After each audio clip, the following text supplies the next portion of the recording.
Bismillahirrahmanirrahim. Assalamualaikum warahmatullahi wabarakatuh. Ah, Perkenalkan, saya Muhammad Yunus, mahasiswa Universitas Cyber Asia dengan NIM 21040101009 dari kelas IT 501, mata kuliah Sistem Jaringan 2, program studi Informatika, program perkuliahan jarak jauh untuk tingkat strata 1. Oke, di sini ada 6 soal, di mana 5 soal pertama itu berupa materi dan yang keenam itu adalah video ini sendiri. Nah, yang pertama kita diminta untuk membuat resume jurnal dengan tema sistem jaringan. Di sini meminta untuk jelaskan latar belakang jurnalnya apa, metode yang digunakan apa, dan nilai tambah apa yang ditawarkan pada jurnal tersebut. Terus diminta untuk menjelaskan dan menggambarkan tentang VLAN.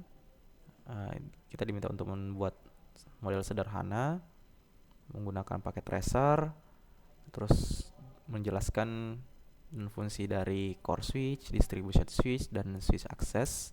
Kemudian diminta untuk menggambarkan model tersebut secara sederhana. Kemudian menjelaskan teknologi VPN atau Virtual Private Network, dan menggambarkan fungsi dalam implementasi VPN. Dan yang kelima, jelaskan tentang network security dan bagaimana pendapat Anda terkait implementasi network security yang baik. Oke, langsung saja kita ke yang pertama, yaitu mereview atau meresume jurnal. Nah, di sini saya mengambil jurnal dengan judul Analisis Sistem Jaringan Berbasis QoS atau Quality of Service untuk hotspot di Institut Santi Buana. Nah, ini dari jurnal Jivotek atau Journal of Information Technology, volume 2, nomor 1, halaman 31 hingga 35. Tahun penerbitannya itu tahun 2022 bulan Maret. Penulisnya ada Andri Mikola dan Maya Sari. Reviewernya saya sendiri, Muhammad Yunus. Kemudian tanggal reviewnya di tanggal 16 Februari 2004. Nah, apa sih yang melatar belakangi jurnal ini atau penelitian tersebut? Yaitu kebutuhan untuk meningkatkan kualitas layanan jaringan di Institut Santi Buana, kemudian perlunya solusi untuk mengatasi permasalahan pada jaringan yang ada, keinginan untuk mengetahui bagaimana quality of service dapat diterapkan pada jaringan hotspot di Institut Santi Buana. Nah, tujuannya adalah satu, untuk mengukur kualitas layanan jaringan hotspot di Institut Santi Buana. Yang kedua, mengetahui apakah kualitas layanan jaringan hotspot di Institut Santi Buana memenuhi standar TIPON. Nah, terus metode penelitian yang digunakan di sini lebih ke analisis data. Yang digunakan adalah metode analisis kuantitatif, merupakan yaitu metode penelitian digunakan untuk meneliti sampel tertentu dan dilakukan secara random. Sampel datanya diambil langsung pada objek penelitian di Institut Santi Buana. Apa hasil yang didapatkan dari penelitian ini? Yaitu berdasarkan hasil pengukurannya, kualitas layanan jaringan hotspot di Institut Santi Buana termasuk dalam kategori yang sangat bagus menurut standar TIPON. Nah, apa nilai tambah yang ditawarkan? Yaitu penelitian memberikan nilai tambah yang signifikan dalam hal evaluasi, bukti kualitas layanan, rekomendasi peningkatan kinerja, dan kontribusi ilmiah terhadap jaringan hotspot di Institut Santi Buana. Oke, yang kedua, mengenai virtual uh, local area network atau VLAN. Nah, apa itu VLAN? VLAN adalah sebuah jaringan logis yang dipisahkan dari jaringan fisik yang sama. Nah, VLAN ini memungkinkan administrator jaringan untuk mengelompokkan perangkat jaringan berdasarkan fungsi, departemen, atau kebutuhan keamanan, meskipun perangkat tersebut terhubung ke switch yang sama. Manfaatnya apa? Itu meningkatkan keamanan jaringan, terus meningkatkan fleksibilitas jaringan, dan meningkatkan efisiensi jaringan. Model sederhananya, ini adalah langkah-langkahnya, yaitu membuka paket tracer, terus pada switch dikonfigurasi VLAN dengan mengklik VLAN. Ini adalah langkah-langkahnya. Terus langsung saja ke gambarnya. Nah, ini adalah gambar yang saya gunakan. Mungkin di sini akan kecil, tapi kalau misalnya yang punya dokumen ini dia akan melihatnya besar. Nah, di sini ada ada dua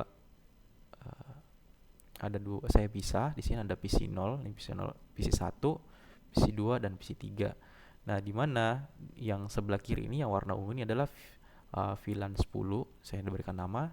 Nah, terus kemudian di sini VLAN 20. Nah, di sini sebenarnya sudah ada keterangannya. Nah, di sini port yang aktif untuk switch satunya itu ada 4 karena memang cuman 4 klien juga dalamnya. Kemudian di port 1 dan 2 itu ditetapkan ke VLAN 10 yang ini maksudnya. Terus port 3 dan 4 itu ditetapkan untuk ke VLAN 20. Nah, PC0 dan PC1 itu terhubung ke VLAN 10. Nah, ini maksudnya tadi. Nah, ketika dilakukan uji coba ping dari antara PC 0 dan PC 1 itu sukses. Begitupun yang satunya. Akan tetapi ketika dilakukan ping atau pengiriman data dari VLAN 10 ke 20 itu tidak sukses. Di sini uh, ada keterangan di sini untuk simulasinya. Di situ keterangan di situ adalah violet. Kalau yang keduanya adalah sukses. Nah, ini adalah contohnya, contoh sederhananya untuk VLAN. Terus lanjut ke pembahasan tentang core switch, distribution switch, dan access switch. Nah, di sini kita diminta untuk menjelaskan dan fungsinya. Nah, core switch itu apa? Merupakan switch utama. Nah, core switch itu dari namanya core, ya dia adalah yang utama dalam satu jaringan yang bertindak sebagai backbone jaringan, menggabungkan semua switch yang lain, menangani traffic data yang besar antar switch dan memiliki kapasitas bandwidth yang tinggi dan kecepatan switching yang tinggi. Nah, apa fungsinya? Menghubungkan semua switch lain dalam jaringan. Terus meneruskan traffic data antara switch dengan kecepatan tinggi. Terus kemudian menyediakan jalur redundansi untuk meningkatkan keandalan jaringan. Kemudian di sini yang kedua ada distribution switch. Apa itu distribution switch? Yaitu yang menghubungkan atau penghubung core switch dengan access switch. Dia akan mendistribusikan traffic data dari core switch ke access switch dan sebaliknya. Dan juga dapat menerapkan policy routing dan quality of service untuk mengontrol traffic data. Apa fungsinya? Ya, seperti yang dijelaskan tadi bahwa dia adalah penghubung antara core switch dengan access switch. Terus kemudian distributor atau yang mendistribusikan traffic data dari core switch ke access switch, begitupun sebaliknya. Yang selanjutnya sebagai atau yang menerapkan policy routing untuk mengarahkan traffic data ke jalur yang sesuai. Kemudian menerapkan quality of service untuk memprioritaskan traffic data tertentu. Nah, kemudian apa itu access switch? Ya, dari namanya access switch adalah switch yang menghubungkan end user device seperti PC, laptop, printer ke jaringan. Nah, yang access switch inilah yang menghubungkan para end user ke jaringan. Nah, ini dia akan menerima dan meneruskan traffic data dari end user device ke distribution switch dan dapat menerapkan VLAN atau virtual local area network untuk memisahkan jaringan. Fungsinya apa? Ya, untuk menghubungkan antar end user untuk menghubungkan end user device ke jaringan, terus menerima dan meneruskan traffic data dari end user device ke distribution switch, kemudian dapat menerapkan VLAN untuk memisahkan jaringan berdasarkan departemen fungsinya. Nah, ini adalah contohnya. Nah, core switch-nya itu adalah yang paling atas ini.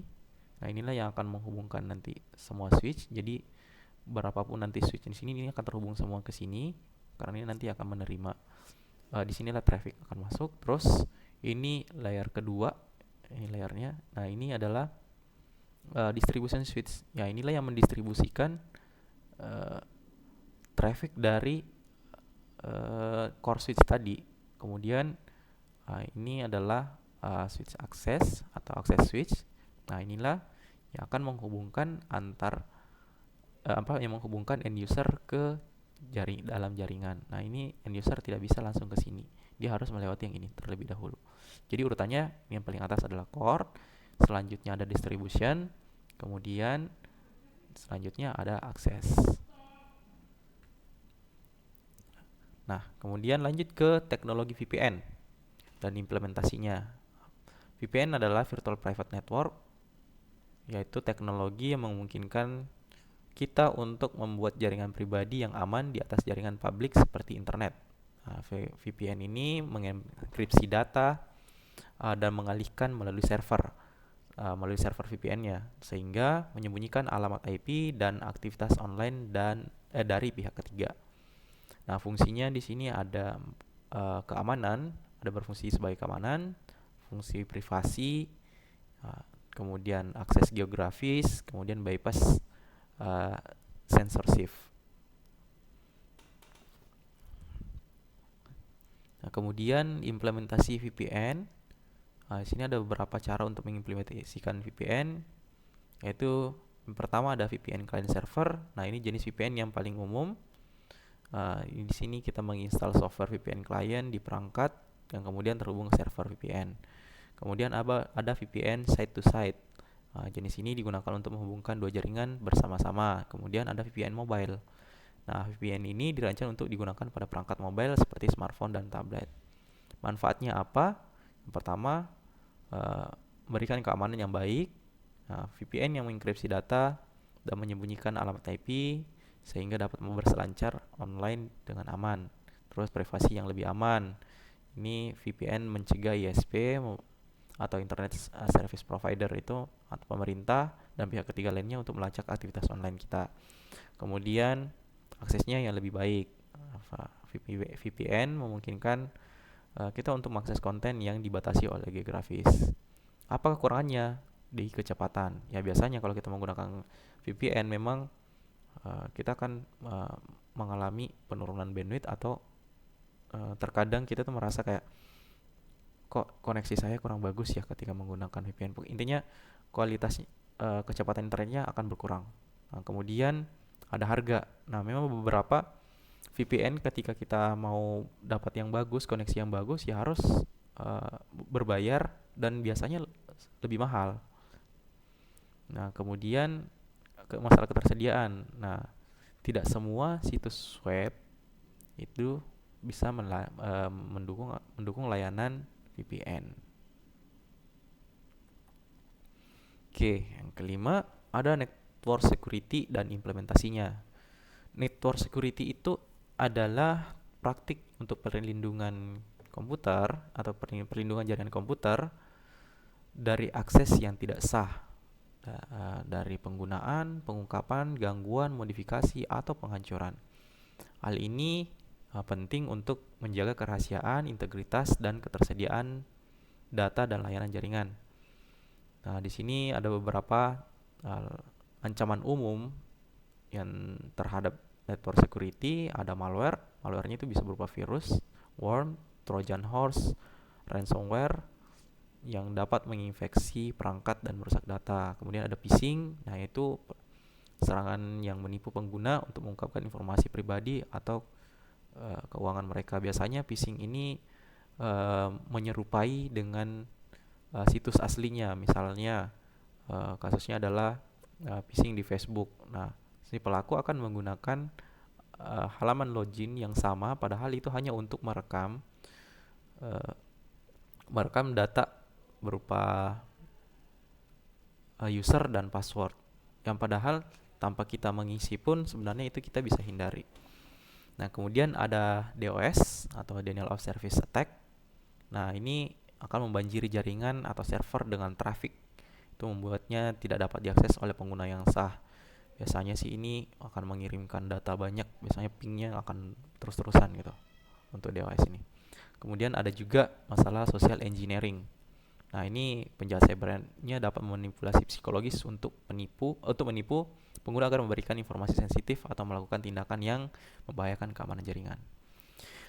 Kemudian apa implementasinya yang baik? Ya, pertama menggunakan firewall, terus yang kedua menggunakan antivirus dan anti spyware software, kemudian menggunakan enkripsi, kemudian menerapkan kebijakan keamanan yang kuat, melatih pengguna tentang kesadaran keamanan. Apa sih pentingnya? Nah, pentingnya yaitu untuk melindungi data dan informasi yang sensitif, kemudian memastikan ketersediaan layanan jaringan, terus meningkatkan kepercayaan pengguna terhadap jaringan, meminimalkan risiko kerusakan akibat serangan cyber. Nah, di sini kita diminta untuk memberikan pendapat untuk dalam peningkatan network security. Nah, pendapat saya terkait implementasi network security yang baik itu penting untuk melindungi jaringan dan perangkat dari berbagai ancaman.